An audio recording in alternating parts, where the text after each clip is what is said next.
My name is Ella, I'm 36 years old and work as a nurse anesthetist at a major hospital in Oregon. I've spent nearly a decade in the operating room, accustomed to the hum of ventilators, the cold lights, and surgeries that last for hours. But no operation has ever drained me like what I'm about to share. The silent battle I had to fight, not in a hospital, but right within my own family.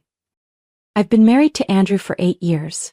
He's a calm, somewhat introverted man who works in administration for a small insurance company. I used to think I had chosen the right person. We lived in a small house in the suburbs of Eugene. We didn't have kids, but we had a little garden and 2 adorable dogs.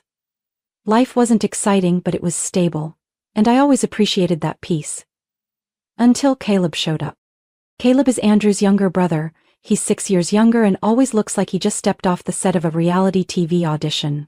Caleb constantly has big ideas that never go anywhere, from online pet supply sales to a real estate investment networking app. Each venture is hyped as his life-changing breakthrough, and ends in debt or vanishing into thin air. This time was no different. Caleb came to our house one Saturday afternoon, the usual smile on his face, holding a cup of coffee, eyes sparkling with charm. He said he needed a $15,000 investment to revamp an e-bike business. I'd heard nearly the same story 3 times last year. "It's just a temporary loan, Ella," Caleb said, like I was some sort of mobile bank. "I'll pay you back in 3 months, promise." I sat across from him in the living room, my hand resting on a glass of iced tea I hadn't touched. I didn't say anything right away. I thought about the savings account Andrew and I had built over the years. I thought about the last time Caleb borrowed money from our mother-in-law to invest in crypto and lost everything in just a few weeks. I took a deep breath. "Caleb, I'm sorry, but no," I said slowly, clearly. "That money is set aside for roof repairs and emergencies. I'm not comfortable lending that much, especially when—" I stopped, not wanting to finish the sentence, but he got the message. Caleb nodded, lips pressed together like he was holding something in. He didn't argue, just stood up and patted my shoulder like people do after an unsuccessful conversation. "Got it, thanks for listening." I thought that was the end of it, but 3 days later I received an invitation to a family meeting at my in-laws' house. It felt strange. They rarely called family meetings unless it was a holiday. Andrew only said vaguely, "Everyone wants to talk about Caleb's situation." I showed up that Tuesday evening. The living room was packed. Andrew's parents, his siblings, and their spouses, even an aunt from Idaho was there. As soon as I walked in, I could feel something was off. Everyone was smiling, but the air was tight like a stretched wire. I sat down next to Andrew, who barely looked at me all night. Then my father-in-law spoke. "We're all very concerned about Caleb. He needs our support, and we think it's best to handle this democratically." I narrowed my eyes. "What do you mean?" "We've decided to hold a vote," he said, smiling like it was a party game, "to see if we should help Caleb with the loan. Majority rules." I turned to Andrew, my heart pounding. He was still looking at the floor, fingers interlocked. Not a word in my defense. I let out a short laugh, the kind with no humor. "So I'm no longer part of this family, just a vote?" I looked around the room at faces I'd known for years that now felt like strangers. "Well, if everyone's so fond of voting," I said, my voice icy, "I have a proposal of my own." And I pulled an envelope from my purse. The room went dead silent as I placed the cream-colored envelope on the oak coffee table. All eyes were locked on it, as if it contained something that could blow the roof off the house. I didn't speak right away. I let them wait. "I have a vote I'd like everyone to take part in," I said, my voice steady and slow, like reading results in an operating room. "But first, there are a few documents I think everyone should review." I carefully opened the envelope and pulled out 2 sheets of paper. The first I slid toward Andrew, who now looked like he was trying to shrink into his wooden chair. "This is a copy of the title deed for the house we live in. As you can see," I flipped the page and pointed to the legal section. "My name is the only one listed. We paid off the mortgage last year and I'm the sole owner. A strategic decision I thought wise to make early on." A light cough came from Aunt Caroline, the only one in the room who'd never been involved in the family's financial messes. Everyone else seemed to be holding their breath. I pulled out the second document. "And this," I placed it gently on the table, "is a revised prenuptial agreement I signed 2 months ago. It's notarized and legally binding. This amendment separates all of my assets from Andrew's in the event that we decide to end the marriage. A wave of shock seemed to roll through the room. My mother-in-law leaned back, her face pale like someone had just crushed her last hope. Andrew's sister-in-law opened her mouth but couldn't form words. I looked directly into my father-in-law's eyes. The one who'd proposed that bizarre vote. Since everyone agrees that majority rules make sense, I continued, I'd like to hold a little vote of my own. The question is simple. Should this marriage continue? Andrew turned to me, face drained of color like he'd just woken from a nightmare. Ella, what are you doing? I looked at him, not angry, not accusing, just blank, a look I wasn't even sure where I'd learned. I'm simply applying your family's rule, voting instead of communicating. Right then the door opened. A cold gust blew in along with Caleb's arrival. He walked in, late as usual, still holding a half-eaten sandwich. When he saw the scene in the room, he stopped short. Why does everyone look like they've seen a ghost? He asked, eyes darting from his mother's tense face to the open envelope on the table. Caleb, sit down, my father-in-law said, voice lower than before. We're revisiting a few things. Caleb looked at me, then at Andrew. What did I miss? I turned to him, no need for politeness anymore, just a family meeting. Everyone just voted that I should give you $15,000, and I responded with legal documentation. Caleb frowned. What? And another question has been raised, I continued, keeping my voice calm. Whether Andrew and I should remain married. You arrived just in time to cast your vote. He gave a nervous laugh. What is this, some kind of joke? No one laughed, not a single soul. Caleb glanced at Andrew, but my husband didn't move. The whole room felt like a frozen stage. I could see Caleb searching for backup, but this time, no one reached out. I thought this was about me borrowing money, he muttered. Wrong thought, I replied, my voice light like a blade sliding over glass. This time, it's about values. About loyalty. And about me no longer sitting quietly while decisions are made for me. Caleb took a step back. You can't do this. You think so? I stood tall. You call this a family. But this whole family just treated me like a walking wallet. You use charm to drag everyone into your cycle of failures. And Andrew, stay silent. I looked at my husband. You know I didn't want to say all this in front of everyone, but apparently, if not here, it would never be said. Andrew opened his mouth, then closed it again. He just lowered his head, not a word. I gave a small nod. Then the vote is over. I don't need to count the ballots, because in the end, I'm the one who has to live with the outcome, and I've made my choice. I gathered the documents, folded them neatly, and slipped them back into my bag. No one stopped me as I turned to leave. Not a single voice. Not a single person stood up. I had just stood up, ready to walk out of that suffocating atmosphere when a voice spoke. So soft it almost blended into the air. Ella, wait. I turned my head. It was Melanie, Andrew's sister. The one who had sat silently all evening, eyes downcast, saying nothing. She looked at me, then around the room. Her eyes held something different, like something inside her had just cracked open. This isn't the first time, Melanie said, her voice trembling. Caleb borrowed $9,000 from me 2 years ago. Said it was to open a sporting goods store in Bend. I believed him. The whole room went still. I remained where I was, clutching my purse, my palm tightening. He promised to pay it back in 6 months. It's been 3 years, Melanie gave a short, bitter laugh. I haven't seen a penny, never heard another word about that store either. Caleb flinched, turning toward her. Melanie, what are you saying? I explained already. No, she cut him off. You never explained, you just disappeared. A dead silence fell over the room. Then from across the table, Andrew's youngest brother Ethan, the one everyone called the good kid, spoke softly. I thought it was just me. Ethan glanced at me, then at their parents. Caleb borrowed $4,500 from me for college tuition. Said he needed it urgently to register for a marketing course in Portland. I withdrew it from my student savings account. He never took that course. My in-laws sat frozen. My mother-in-law brought her hand to her mouth, eyes wide in shock. And Caleb? His face reddened, his lips moved soundlessly. You're all Trying to make me look bad, he snapped. I let out a short breath, unsure if it was frustration or exhaustion.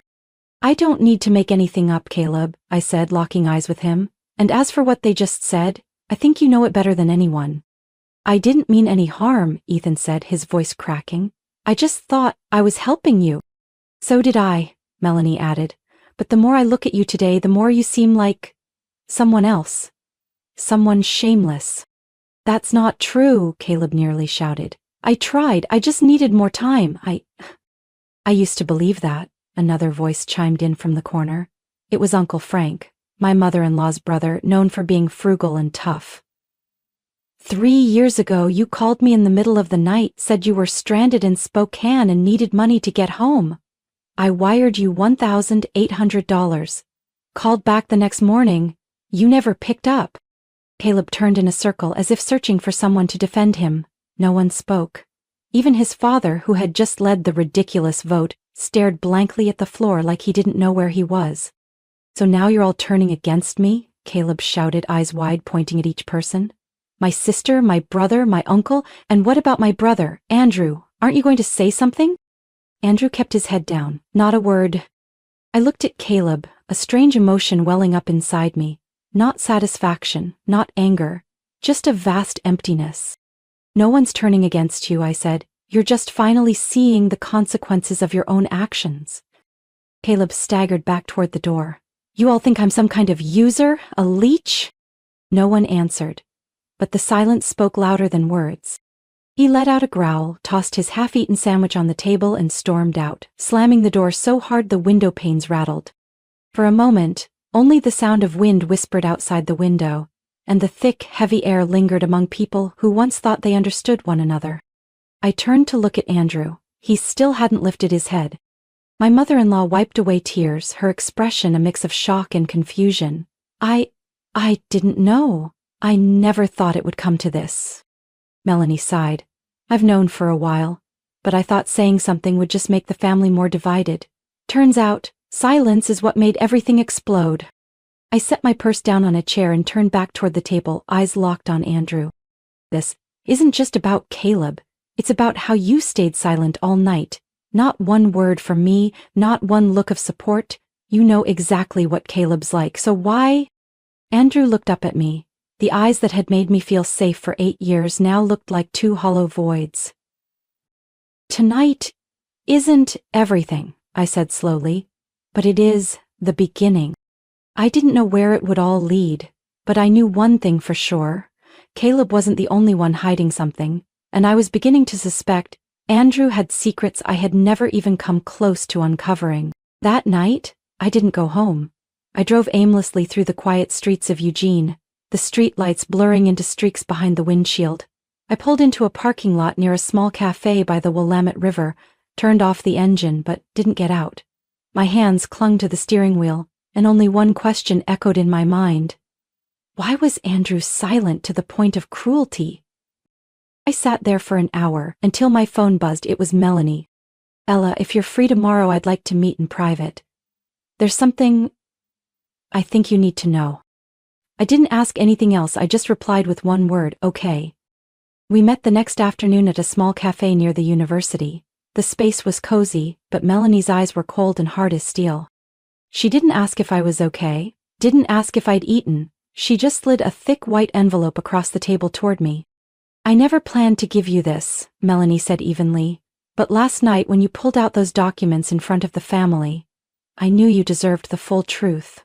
I opened the envelope. Inside were dozens of printouts, account statements, screenshot emails, and several signed documents I'd never seen before. I glanced at one line and quickly flipped back to the first page.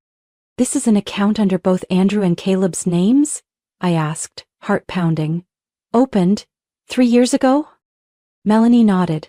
They called it a project account, but really it was where Caleb funneled money from his investments, most of which failed. Andrew helped him clean a few transactions by cycling money through that account, then slowly withdrawing it. I flipped quickly through the pages. Each line felt like a stab to the chest.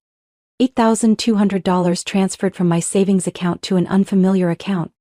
$3,500 listed as roof repair payment. With a fake invoice I remembered clearly. 2 credit cards opened in my name, but the contact email was Andrew's.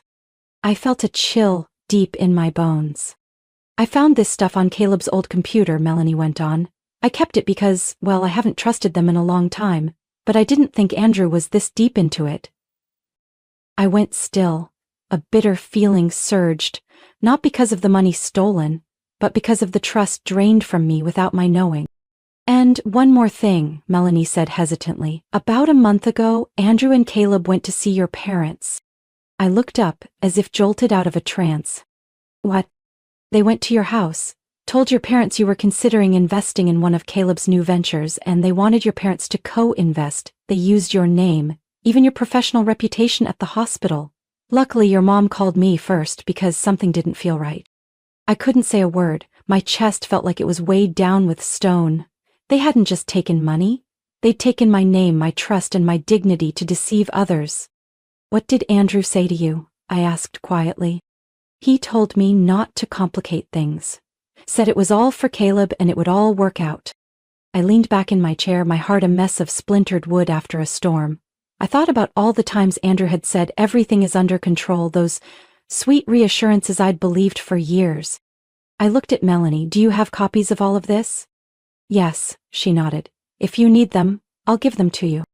I nodded slowly, then looked out the window, where people bustled past, completely unaware of the storm that had just erupted inside me. I knew I needed time, but this time I didn't just want the truth, I wanted action. I was no longer the woman willing to sit quietly through family votes. Now I had proof, and I had a reason. Andrew thought I'd stay quiet like always, but he forgot one important thing. I'm the only one who knows how deeply I've been hurt, and I'm the only one who knows exactly how to end it the right way. A week later I received a text from my mother-in-law. Family dinner this Sunday, hope you can join us. I stared at that sentence for several minutes. The house I once considered a safe haven now felt more like a stage, where lies were masked with smiles and trust was traded like currency. I had considered not going, but then I thought again. No, this isn't the time for silence anymore. On Sunday evening, I wore a simple white blouse, dark slacks, and a charcoal gray blazer. Nothing flashy but strong enough. I arrived at my in-laws' house right on time, carrying a black document bag. The atmosphere in the living room was exactly like every other time. The dinner table was fully set, warm yellow lights glowing, soft jazz music playing from a speaker in the corner. But just one glance at everyone's eyes told me. They were all tense, waiting for something. Andrew stood up to pull out my chair, giving a small smile like everything had blown over. I sat down, placed my document bag on the chair beside me, and waited for everyone to settle. Dinner began with my mother-in-law's traditional lasagna. Everyone tried to act natural, chatting about work, the weather, and a new Netflix show.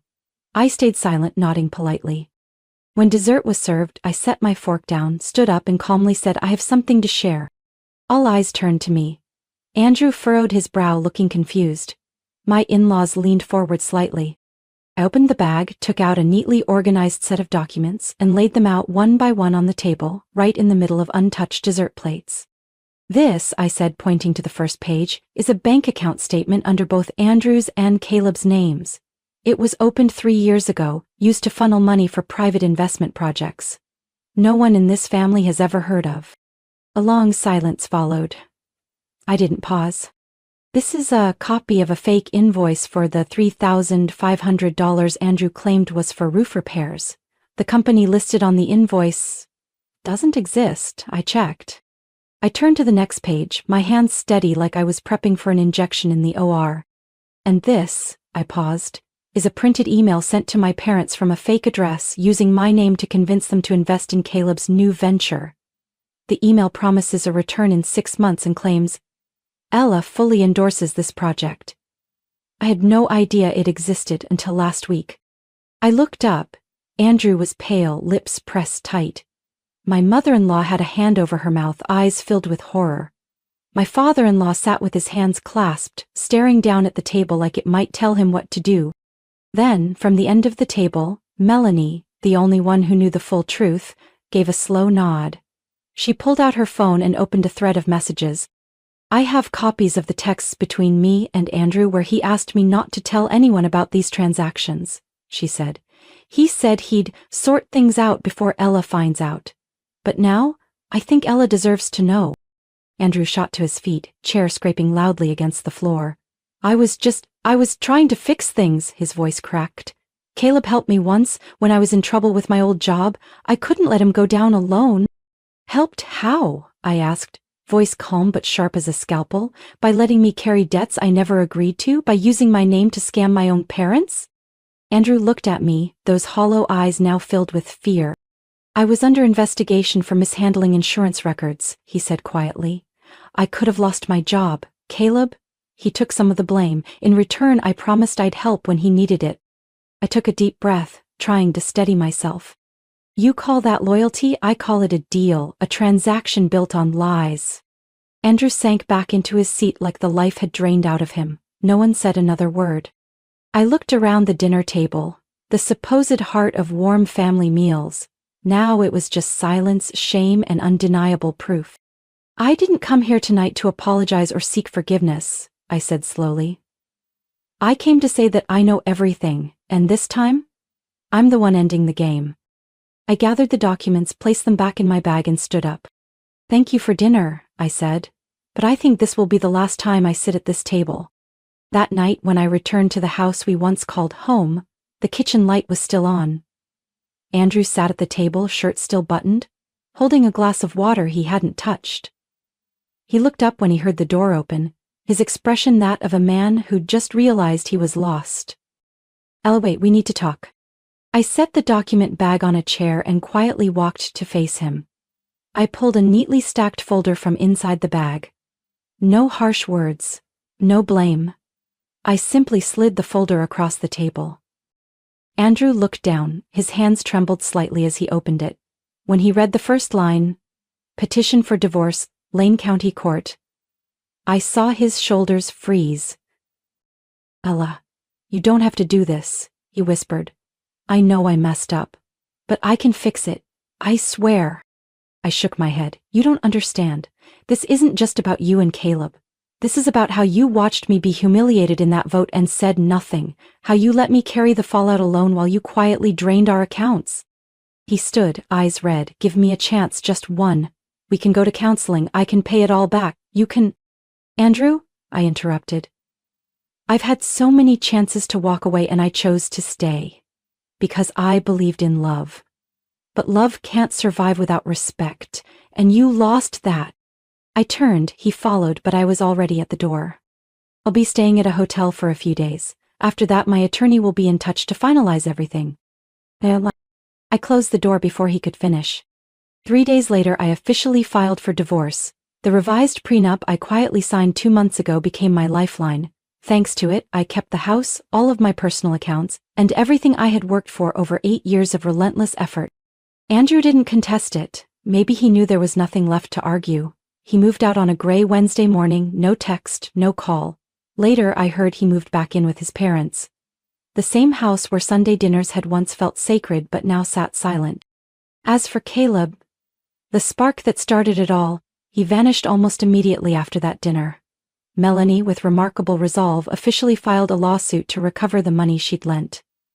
She wasn't the only one. Uncle Frank and Ethan also began legal proceedings.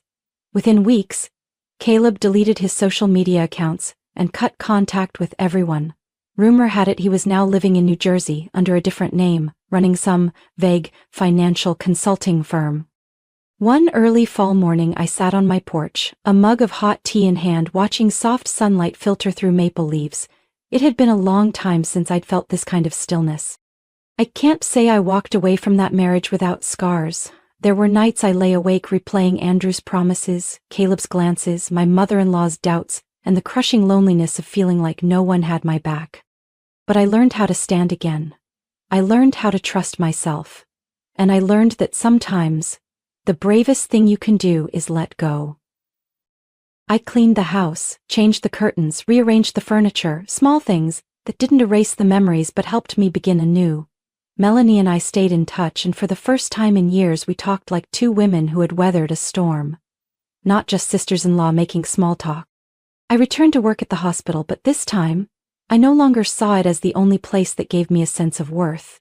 I started taking art classes on Friday evenings, a hobby I had abandoned since college. I reconnected with old friends, smiled more, and spent more time with myself, something I hadn't done throughout my entire marriage. Someone once asked me, if you could go back, would you choose Andrew again? I always smile, not because I have regrets, but because I know I walked that path and I survived. I used to think I needed my in-laws' approval to feel validated. I used to believe love had to be voted on by outsiders, but now I only need one thing: the courage to walk out of a burning house even if no one gives me permission. And I did it. From my own story, I've learned that sometimes the most painful part isn't the betrayal, it's how long you stayed silent while others took your kindness for granted. I once believed love was enough, but it turns out respect and honesty are the true foundation of something lasting. No one needs to vote on your worth. You deserve to be heard, to be protected, and to live a life that isn't tied to repeated apologies. And most importantly, leaving can also be a form of love, the kind you give to yourself. What do you think about Ella's decision and everything she went through? Feel free to share your thoughts below. Don't forget to follow the channel for more powerful, heartfelt stories about life and family relationships.